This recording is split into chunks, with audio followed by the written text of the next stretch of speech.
بسم اللہ الرحمن الرحیم۔ بزرگوں سے سنا ہے کہ اس دنیا میں انسان کے آنے سے پہلے جنات نے اپنا بسیرا بنا رکھا تھا۔ ان کی آبادی انسانوں سے کئی گنا زیادہ ہے۔ آج بھی ہر اس جگہ جہاں انسان نہیں ہیں وہاں جنات رہتے ہیں۔ جب کسی گھر کو 40 دن تک انسان خالی چھوڑ دے تو جنات وہاں بس جاتے ہیں۔ اگر پھر انسان اس گھر میں جا کر بسیں تو وہ جنات انہیں ستاتے ہیں، جس کے سبب وہاں انسانوں کو کئی مشکلات کا سامنا کرنا پڑتا ہے۔ جنات ان لوگوں کا جینا حرام کر دیتے ہیں تاکہ وہ گھر چھوڑ کر چلے جائیں۔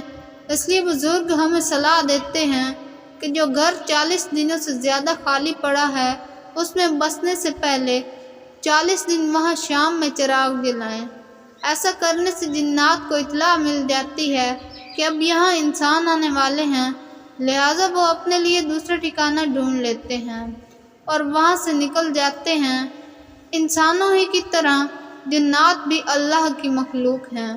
ان کے بھی کنبے ہوتے ہیں، وہ بھی اپنے بال بچوں کے ساتھ مل جل کر زندگی بسر کرتے ہیں، مگر روشنی سے گھبراتے ہیں، اندھیروں میں رہتے ہیں۔ جس جگہ ہمیشہ اندھیرا رہتا ہے جنات اس جگہ پر اپنا قبضہ جما لیتے ہیں۔ وہ ان کے بال بچوں کے ساتھ ہنسی خوشی زندگی بسر کرتے ہیں۔ ان کے بچے ہمارے بچوں کی طرح موج اور کھیل کود کرتے ہیں۔ جب ہم اچانک وہاں چلے جائیں تو ہمارے جانے سے ان کے اٹھنے بیٹھنے سونے جاگنے اور آرام میں خلل پڑتا ہے تو وہ ہمیں وہاں سے نکالنے کے لیے ڈراتے ہیں اور دھمکاتے ہیں۔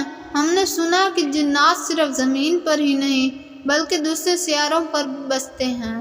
وہ اس زمین کی تشکیل سے پہلے دوسرے سیاروں پر آباد رہ کر وہ ہم سے کافی ترقی یافتہ ہو چکے ہیں، سائنس میں بھی ہم سے بہت زیادہ آگے نکل چکے ہیں۔ وہ اڑن تشتریوں کے ذریعے ساری کائنات کے چکر لگاتے رہتے ہیں۔ اکثر راتوں میں ہماری زمین پر بھی تحقیقی کام سے آتے ہیں۔ اگر کوئی تنہا انسان انہیں کہیں مل جاتا ہے تو اسے پکڑ کر لے جاتے ہیں۔ اس لیے ہمیں بزرگ لوگ ہدایت کرتے ہیں کہ کبھی اکیلے گھروں کی چھتوں پر نہ سویا کریں۔ اکثر لوگوں کو وہ یہاں سے اپنے سیاروں پر لے جا کر ان سے ان کی زمین کے متعلق پوچھ تاچھ کرتے ہیں، پھر لا کر زمین پر چھوڑ جاتے ہیں، مگر جب وہ انسان زمین پر آتے ہیں تو انہیں کچھ یاد نہیں رہتا۔ وہ باقی زندگی بے خودی میں گزار دیتے ہیں، ہمیشہ کسی نشے میں رہتے ہیں، پتہ نہیں ان کو کیا ہو جاتا ہے۔ وہ اپنے ہوش و حواس کھو چکے ہوتے ہیں۔ اس دنیا کے سائنس دانوں نے بھی اس کے متعلق تحقیق کا کام شروع کر رکھا ہے، مگر وہ ہم سے بہت چالاک مخلوق ہے، اپنا بھید نہیں بتاتی، بہت طاقتور ہیں، لہٰذا ان سے دوری میں ہی ہماری بھلائی ہے۔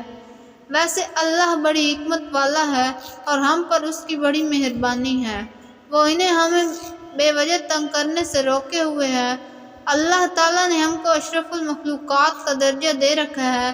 ہم اگر اپنی عقل اور ہمت سے کام لیں تو اللہ کی بنائی ہوئی ساری مخلوقات پر حکومت کر سکتے ہیں، لیکن شرط یہ ہے کہ ہم اللہ اور اس کے رسول صلی اللہ علیہ وآلہ وسلم کے بتائے ہوئے راستے پر زندگی بسر کریں۔ اللہ نے ہماری رہنمائی کے لیے قرآن شریف عطا کیا ہے، اسے پڑھ کر سمجھیں تو سارے عالم پر حکومت کرنے کا راز اسی میں پوشیدہ ہے۔ اگر ہم نے اسے سمجھ کر پڑھنا شروع کر دیا تو اللہ ہم سے خوش ہوگا، ہمیں اتنی طاقتوں کا مالک بنا دے گا کہ جنات تو کیا، شیاطین اور ان سے بھی خطرناک مخلوق ہم سے خوف زدہ ہوگی، ہمارا بال تک باقا نہیں کر سکے گی۔ جنات بھی اچھے اور برے جنات ہو سکتے ہیں۔ اچھے جنات انسانوں سے دوستی رکھنا پسند کرتے ہیں، وہ اکثر ہماری عبادت گاہوں میں آ کر نماز ادا کرتے ہیں۔ اس لیے بتایا جاتا ہے کہ راتوں میں کہیں بھی راستوں میں ایسے نہ سویا کریں کہ دوسری مخلوق کے آنے جانے میں رکاوٹ بنو، ورنہ وہ غصہ ہو کر کچھ بھی تکلیف پہنچا سکتے ہیں۔ ویسے انہیں بلا وجہ کسی دوسری مخلوق کو ستانے یا تکلیف دینے کی اللہ نے اجازت نہیں دی ہے۔ جنات کبھی بھی دوسری مخلوق کا روپ دھار سکتے ہیں۔ وہ بڑی آسانی کے ساتھ آنکھ جھپکنے کی دیر میں ہزاروں میل کا سفر طے کر سکتے ہیں۔ وہ دنیا کی ہر زبان سمجھ اور بول سکتے ہیں۔ انہیں اللہ پاک نے اتنی طاقتیں عطا کر رکھی ہیں جبکہ ایک انسان اتنی طاقتیں نہیں رکھتا، مگر اللہ کے پیارے بندوں میں کچھ انسان جو اللہ کے احکامات کی پوری پابندی کرتے ہیں، اللہ نے انہیں جنات تو کیا کائنات کی ہر مخلوق پر فتح حاصل کرنے کی قوت اور حکمت کے دروازے کھول دیتا ہے۔ یہ جنات کو بھی انسانوں کے تابعدار بنا دیتے ہیں۔ شرط یہ ہے کہ اللہ کی خوشنودی حاصل کر لیں۔ انہی لوگوں کو ہم اللہ کے ولی کہتے ہیں۔ ہم انسانوں میں آج بھی کچھ انسان اپنے آپ کو عامل کہہ کر جنات اتارتے ہیں اور باری باری رقم طلب کرتے ہیں۔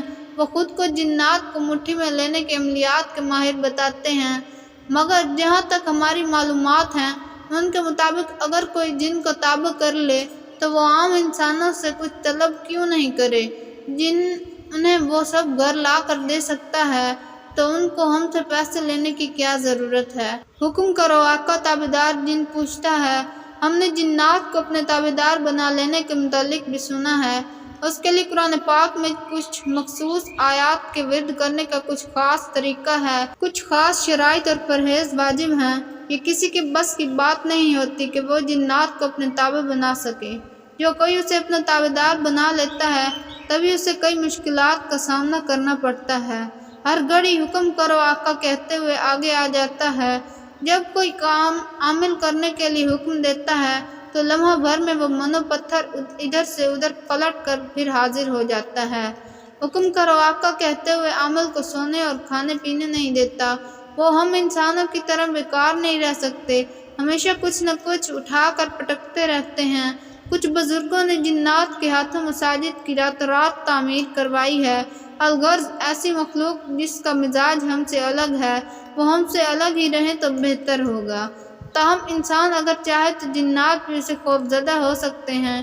شرط یہ ہے کہ اس کے دل میں خوف خدا ہو اور کسی چیز کے لالچ نہ ہو۔ اگر لالچ ہو تو وہ اللہ کی مخلوق کی مفت میں خدمت کرنے کے لالچ ہو، تب جنات بھی اس سے خوف کھائیں گے۔ دوستو اگر آپ کو ویڈیو پسند آئی ہے تو ویڈیو کو لائک کر دیں، چینل پر نئے ہیں تو چینل کو سبسکرائب کر دیں۔ ملتے ہیں کسی نیکسٹ ویڈیو میں، تب تک کے لیے اللہ حافظ۔